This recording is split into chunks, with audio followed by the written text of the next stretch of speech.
L'architecture d'Ugozea tient sa spécificité dans la prise en compte du climat. Selon lui, les mentalités péruviennes ne s'attachent pas assez à la question climatique et au confort thermique. À Puno, il nous présente la bibliothèque bioclimatique de l'Université nationale de l'Altiplano qu'il a pensée. Ce professionnel expérimenté tente de transmettre une autre vision de son métier. El clima como agente y como importante variable que hay que tomar en cuenta para el ejercicio de nuestras funciones como arquitectos. Y ustedes tienen un camino, recojan, no agarren y se metan en una pantalla, ¿no? Y todo el tiempo con el teclado, idiotizándose en algo que como arquitectos no les va a hacer ningún beneficio. Ustedes dedíquense a mirar el mundo, porque ese es ser el arquitecto, es aquel que canaliza los espacios, y el espacio es el mundo es el espacio. Y si no tienen ustedes entendimiento de lo que es el espacio, sigan con su pantalla. Y aquellos que tienen entendimiento del espacio, embárquense en hacer las cosas como para que sean efectivamente servidores sociales. Y déjense de estar pensando que la arquitectura es élite del arte. Se acabó. No es arte de proyectar. Es el arte de entender, de tener entendimiento de que lo que estás construyendo va a servir a la gente.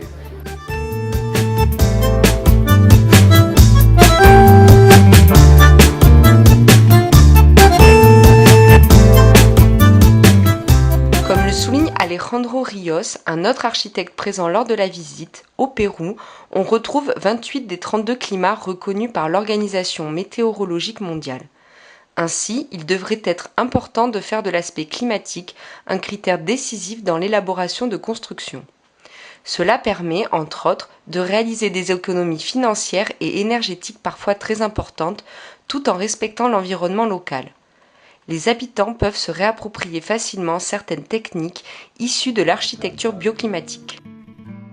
Quand on parle de caractéristiques climatiques, on parle du type de climat, du nombre d'heures d'ensoleillement, du taux moyen d'humidité, de la luminosité naturelle, du taux moyen de précipitation, des radiations solaires et de la température. D'après la classification de Köppen, qui répertorie les climats en fonction des précipitations et des températures, Puno possède un climat continental froid avec hiver sec et été tempéré. La prise en compte de ces caractéristiques climatiques influera sur le type de construction à réaliser au niveau de l'agencement architectural, de l'orientation du bâtiment. L'architecture bioclimatique s'attache aussi au type de matériaux à utiliser, au modèle de toit, de murs et d'étages, aux ouvertures, à l'illumination et au pare-soleil, à la végétation et à la ventilation. La bibliothèque universitaire, pensée par l'architecte Ugozea, a été construite en 1990 selon une régulation thermique diurne en fonction du soleil. À noter que le lac Titicaca voisin de Puno a un effet thermorégulateur important.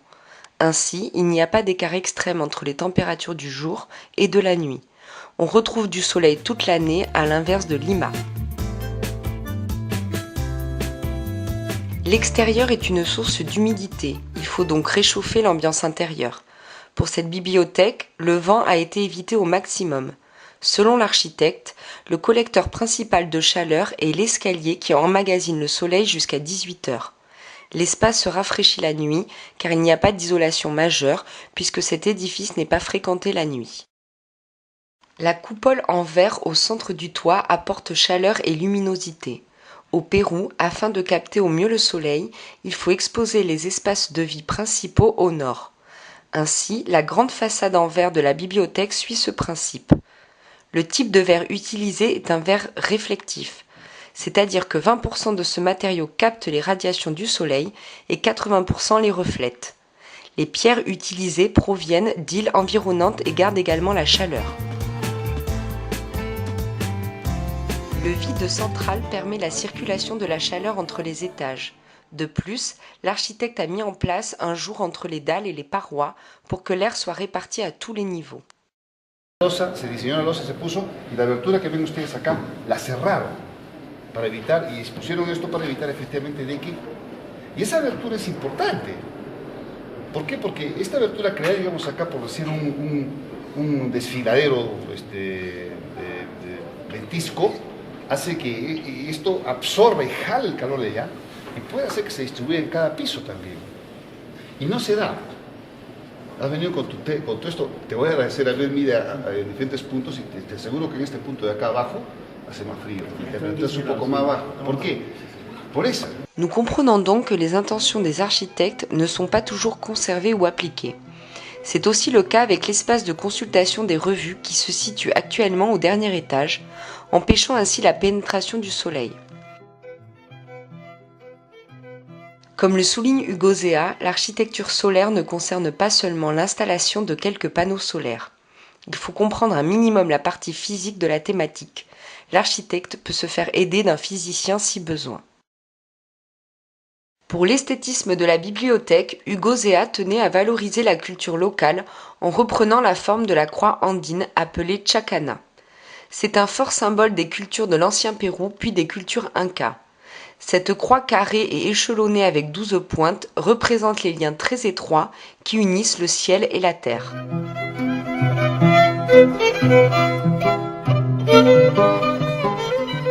Passons maintenant à un autre projet de l'architecte Hugo Zea, un centre communal et un espace d'activité pour les enfants en bas âge, situé dans une communauté aux abords de Puno, la Rinconada. L'architecte a pensé les plans et la construction a été réalisée avec les habitants de la communauté en vue d'un travail collaboratif. Les constructions sont réalisées à 93% avec des matériaux locaux afin d'éviter au maximum l'utilisation de matériaux industriels.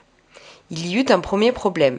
Les gens ne savaient pas construire en adobe, qui, rappelons-le, est constitué de briques de terre, paille et eau.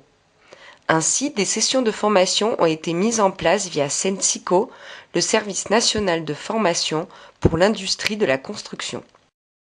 En effet, Hugo Zea souligne le fait qu'il n'y ait pas de politique culturelle en vue de la préservation des modes de construction traditionnels, mis à part dans la région de Cusco. L'apprentissage de ce type de construction n'est pas un axe prioritaire des systèmes éducatifs universitaires et de recherche. Cependant, il y a une évolution dans la prise en compte de la richesse du patrimoine architectural. Ainsi, depuis quelques années, l'Institut national culturel a commencé à répertorier et classer des œuvres architecturales de la culture péruvienne. En revanche, les modes de construction locaux sont peu connus et reconnus. Les constructions en adobe, par exemple, étaient illégales en ville comme en campagne. Or, depuis 2010, il y a une meilleure reconnaissance avec une répertorisation dans les normes constructives. La formation donnée par Sensico, les connaissances d'Hugo Zea et la participation de 70 des habitants ont permis de mettre en place un chantier participatif et collaboratif. Hugo Zea a notamment donné des conseils sur l'orientation des constructions par rapport au soleil et au vent. Le système constructif en a surpris plus d'un. En effet, il a été mis en place des murs de 40 cm d'épaisseur et de 3 mètres de hauteur. Pour lutter contre l'instabilité et l'étroitesse des murs, il a été rajouté de la caña, plante de canne à sucre, tous les 80 cm de façon horizontale et verticale dans la trame structurelle du mur. La caña fait office des fers dans le béton armé. Elle fonctionne en compression et en flexion. De plus, l'utilisation de colonnes de pierre et de boue reprend le principe statique naturel d'automaintien, base large et rétrécissement sur la hauteur. Du coup, se créent des passages qui sont des espaces transitoires entre la partie intérieure et la partie extérieure du centre communal. Un deuxième problème est survenu, la réalisation de la toiture en paille.